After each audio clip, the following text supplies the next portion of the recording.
Good morning, everyone. Many people, they are very attached to what they are, where they are beautiful or handsome, or have a good family, good husband or good wife, whether of have good job. Everyone attached with all these exterior factor. But in Buddhist philosophy, we view our current life, the most important lesson is we view ourselves as like a tenant living in a house. Tenant means we will finish this turn of life, maybe in age 80 or in age 40. Tenant means temporary. Nothing is permanent. Why we say like a tenant living in a house is a metaphor of our physical body.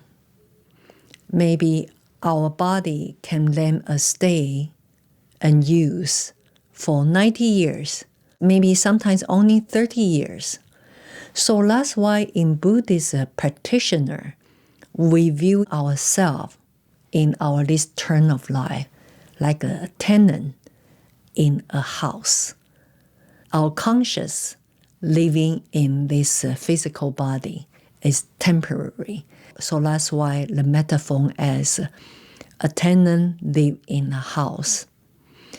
So when we know this theory, we know we should not attach to what we have surround us, whether it's happy or suffering.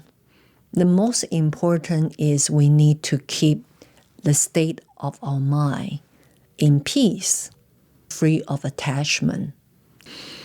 So, if we have this fundamental understanding how we view our this turn of life, then it will build us a very solid foundation to view what is death in Buddhist view. So today I'm going to share what is death in Buddhist view. In medical terms, all our body signal stopped. Then a doctor would determine this person is dead. But in Buddhist philosophy, we do not determine this person is dead just based on the medical term defined. This person has no sign of the body function, like breathe, or no heart beating, or no brain activity. In Buddhist theory, we believe a person have 5 major components. As the last video I already explained, earth, liquid, fire, wind, and emptiness. Once all the human physical body sign stopped, the conscious level still active inside of this diseased person. So in Buddhist point of view, we need to wait until this diseased person to allow themselves to travel out this physical body. So that's why we need to wait minimum 8 hours to allow them to travel out of this body. As I already explained earlier, our current life is like we are the tenant in a house. So when we die, it means this house no longer let us stay anymore. Then we have to move forward, searching for next house to let us to stay. So that's why we have this metaphor, a tenant living in a house. When a person in the Buddhist view fully dead, minimum 8 hours, even 24 hours, sometimes even need to wait to 49 days, allow this diseased person their conscious level to freely travel out from their tangible body to seek for next rebirth or go to the Buddha's Pure Land. So this is a very important time. In Buddhist term, we say Badu. We need to wait for deceased person to let their spirit, their conscious, travel and seeking for next rebirth. So that is a very complex theory and transformation of to next turn of life. But an easy way to understand is waiting for that 8 hours, wait for the deceased person, their conscious can travel out from their dead body. Sometimes even require longer time. So usually the relative or family member of loved ones, what they do for this deceased person, they will do a prayer for chanting the mantra or chanting Amitabha Buddha's name, or having a Buddhist monk or nun to do the prayer for this deceased person, to have some special prayer to help them to have a better rebirth in the future, helping them out of this body.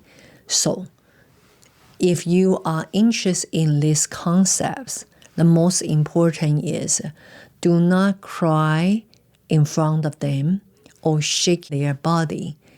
It sounds quite mean, right? A relative or our loved one pass away, we cannot cry in front of them. Why is that? In Buddhist theory, we say, because the deceased person, even though they pass away, there is no sign of the body function. Their conscious still stay in that dead body.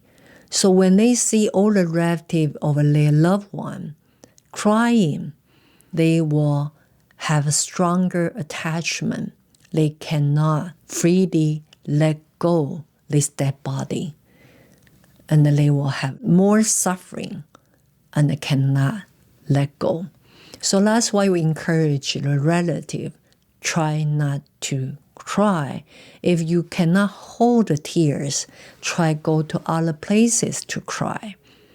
And why we encourage the relative and loved one do not shake the dead body is because this deceased person, when they are in the Badu, their conscious need to travel out of this dead body. If we touch their body, the deceased person will feel severe pain, like using a knife cutting his body. So for the kindness, loving, we encourage the relative and loved one, do not move and shake their body. Minimum need to wait 8 to 24 hours. Let their conscious travel to the next stage.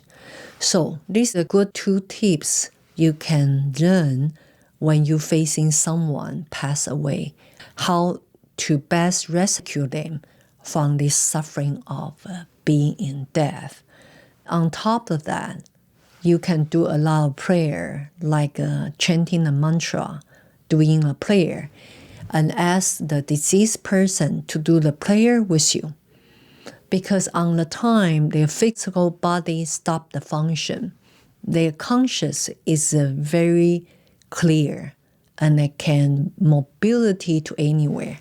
So whenever you want to talk to them, encourage them to do the prayer with you, you just say, please join me for the prayer. And you can go to Amitabha, the Buddha, the Pure Land, will have no more suffering for you after this turn of life. And the deceased person will follow you if you have good connection with this deceased person. So that is also a good tips for you to helping your loved one, the last stage when they facing the death. I know this is quite heavy and difficult to understand because this is a very complex lesson, but I try to use a very short video teaching to give everyone good tips when you're facing someone facing death, how you can help them, rescue them from the suffering. You can do those I already mentioned earlier.